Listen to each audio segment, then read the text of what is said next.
Today, I'm going to show you how to place text behind a moving object in Premiere Pro. First, let's create our text.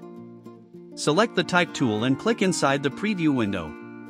Type in your text, then head over to Essential Graphics to style and adjust it however you like.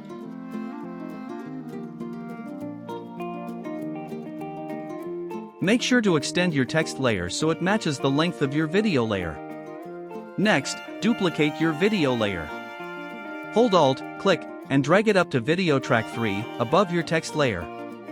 Now go to Effects, search for Color Key, and drag it onto that top video layer. With the layer selected, go into Effect Controls and scroll down to Color Key. Grab the eyedropper tool and click on the background area behind your subject.